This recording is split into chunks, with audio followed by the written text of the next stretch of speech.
14 centuries ago, in the harshest deserts on Earth, an event unfolded that would forever alter the course of history. On that night, the moon, the brightest lantern in the sky, was split in two by a prophetic miracle. A celestial body that had remained unchanged for thousands of years was, according to Islamic belief, divided into two for a brief moment, giving rise to one of humanity's greatest mysteries. But what truly happened in Mecca that night? Was it simply a matter of faith, or did those who witnessed it actually see the sky torn apart? This is the story of one of the most controversial events of the 7th century, the miracle of the splitting of the moon.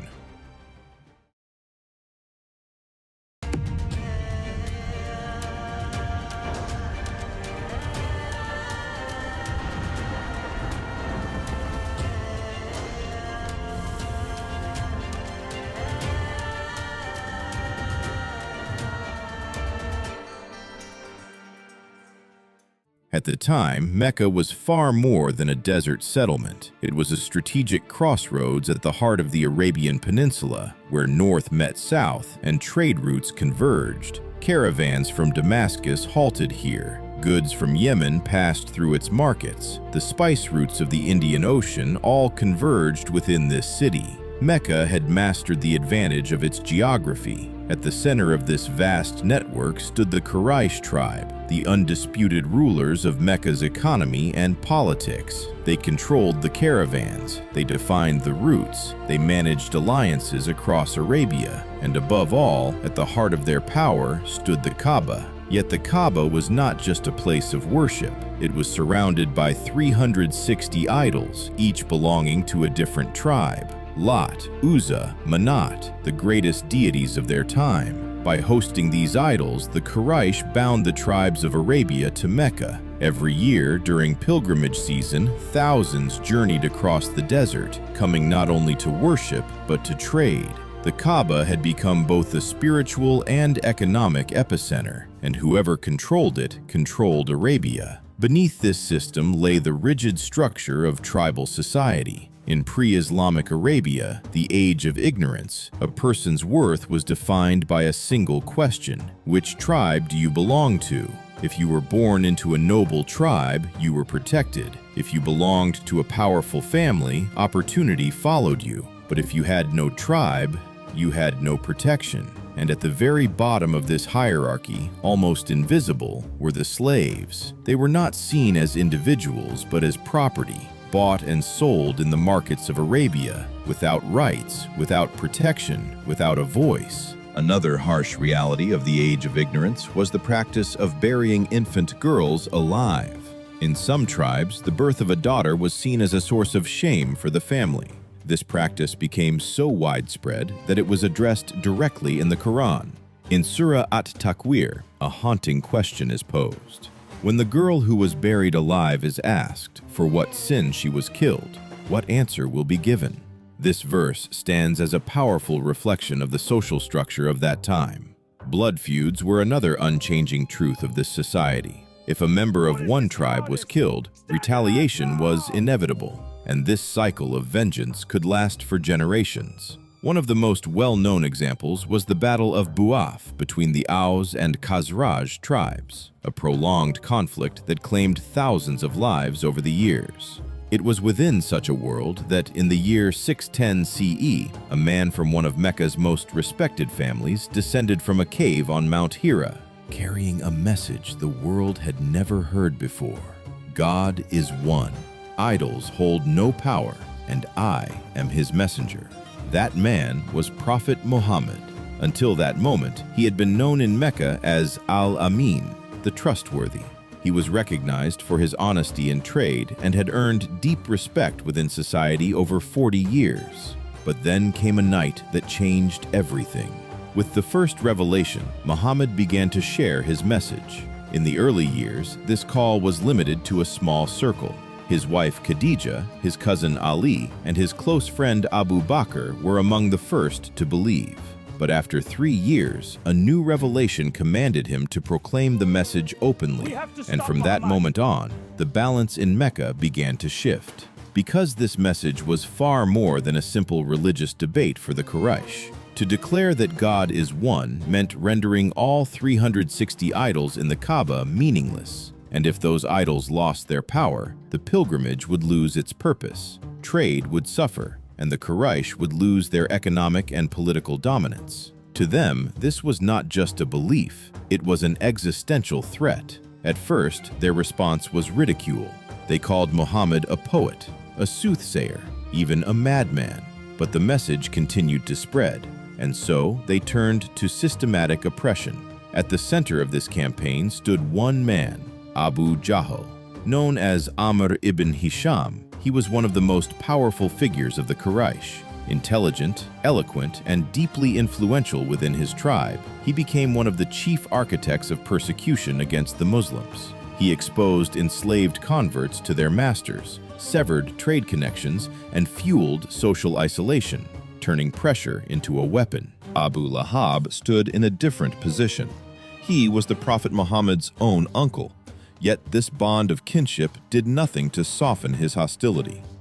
Alongside his wife, Jamil, he became one of the most visible figures in the campaign against him. He holds a unique place in the Quran as the only individual mentioned by name. Surah Al-Masad speaks directly about them. Another powerful figure was Walid ibn al-Mughira, one of the oldest and most influential leaders of the Quraysh. He personally listened to the message of Muhammad. He heard the Quran. According to historical accounts, he admitted to those around him that he had never heard anything like it before. And yet, he still chose to reject it. The Quran itself records this stance in Surah Al-Mudathir. There is a striking pattern among these figures. According to Islamic sources, they all heard the message. They all felt its impact, but chose to deny it, fearing the loss of their power and status. But the pressure did not remain on an individual level. In 617 CE, the 7th year of prophethood, the leaders of the Quraysh made a decisive move. They declared an official boycott against the Prophet's clan, the Banu Hashim. No trade, no marriages, no social ties. The decree was written and hung on the walls of the Kaaba, turning isolation into law. As a result, the Banu Hashim were forced to withdraw to a valley outside Mecca, Shi'ib Abi Talib. For 3 long years, they lived there under near total isolation. Food became almost impossible to obtain. According to reports, the cries of starving children echoed through the valley. The boycott only came to an end when a few members within the Quraysh themselves could no longer bear it and chose to oppose it. Yet even then, the suffering did not stop. On an individual level, torture continued.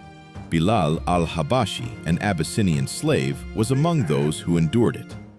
When he embraced Islam, his master, Umayyah ibn Khalaf, dragged him into the scorching desert, pinned him beneath a massive rock, and left him there for hours under the burning sun. And still, Bilal repeated only one word, Ahad, Ahad. One. God is one.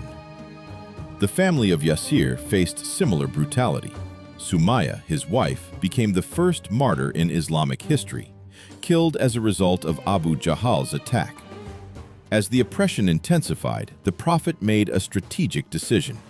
He instructed a group of Muslims to migrate to Abyssinia. There, under the protection of the Christian king, the Negus, they found safety. When the Quraysh demanded their return, the king refused. This moment is often seen as the first diplomatic encounter in Islamic history. Back in Mecca, however, the struggle was about to take a new turn. The conversion of one man would send shockwaves through the city. Umar ibn al-Khattab. Until that moment, he had been one of the fiercest opponents of Muhammad.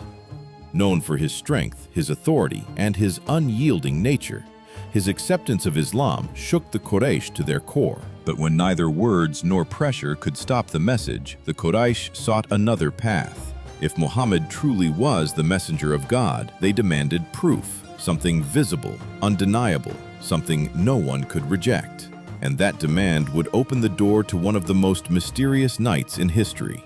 That night, the leaders of the Quraysh gathered in an open area. Among them were Abu Jahl and other prominent tribal figures. For the people of the desert, the moon was not just a distant object, it was a constant reference point. They knew it. They recognized its phases. They understood how it should appear on any given night, which meant the eyes fixed on the sky that night were trained, experienced eyes. They invited Muhammad to where they were gathered.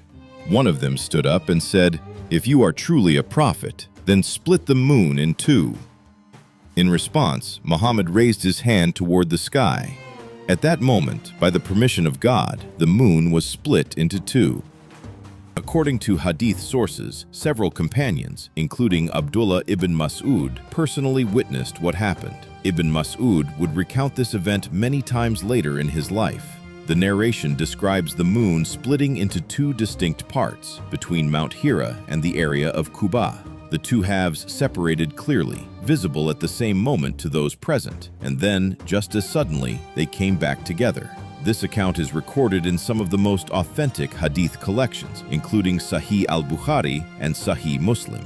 When Ibn Mas'ud described the event, he emphasized one striking detail. Between the two halves of the moon, Mount Hira could be seen clearly. In other words, this was not a vague illusion in the sky. The separation was so distinct that the mountain on earth appeared visible through the gap. Some of those present watched in silence. Others reacted immediately. "This is magic," they said. "Muhammad has deceived us." But there was a problem. There were too many witnesses to dismiss it so easily. The Quran itself addresses this moment. In Surah Al-Qamar, the 54th chapter, the event and its aftermath are captured together. The opening verse declares, "The hour has drawn near, and the moon has split," and then it describes the reaction. Whenever they see a sign, they turn away and say, "This is persistent magic." The verse does not merely record the event, it reveals the mindset of those who witnessed it. News of what happened spread quickly beyond Mecca. Through passing caravans, the story traveled across distant lands, from Yemen to Damascus. Some met it with doubt, some with curiosity, and some set out for Mecca, determined to see the truth for themselves. Even after this event, the pressure on Prophet Muhammad did not ease. In 619 CE, the 9th year of his prophethood, he suffered two devastating losses. His wife, Khadija, and his uncle, Abu Talib, both passed away in the same year. Abu Talib had never embraced Islam, but he had been Muhammad's shield, protecting him from the direct aggression of the Quraysh. With his death, that protection vanished. History would remember this year by a single name, the Year of Sorrow.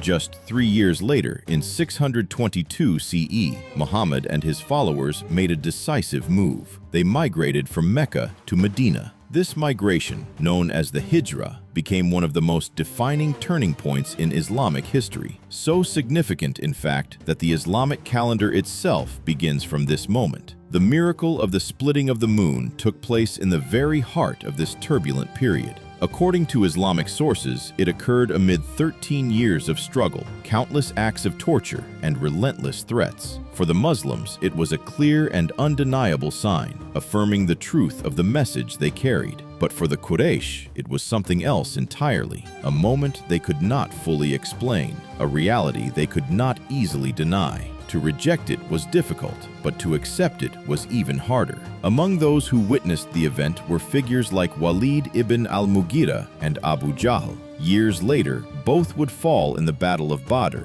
dying while still opposing the very message they had once seen with their own eyes. They had witnessed the miracle, yet they died resisting the one who brought it. At that time, the region was far from isolated. The Christian Byzantine Empire, the Zoroastrian Sasanian Empire, and numerous local belief systems all coexisted across the wider world. Within Arabia itself, there were also the Hanifs, individuals inclined toward monotheism, rejecting idolatry even before Islam. It was into this complex and layered landscape that Muhammad delivered his message, a message that did not merely challenge idols, but questioned the very foundations of power, belief, and authority in the world of its time. In 630 CE, Mecca was conquered. When Prophet Muhammad entered the city, the idols surrounding the Kaaba were destroyed, one by one. These were the very idols that people had worshipped for generations, now reduced to nothing. In the 20th year of his prophethood, they passed into history. This moment marked the symbolic end of a long and relentless struggle. And now, 14 centuries have passed. Historians have examined the sources, researchers have debated the narrations, yet one thing remains unchanged.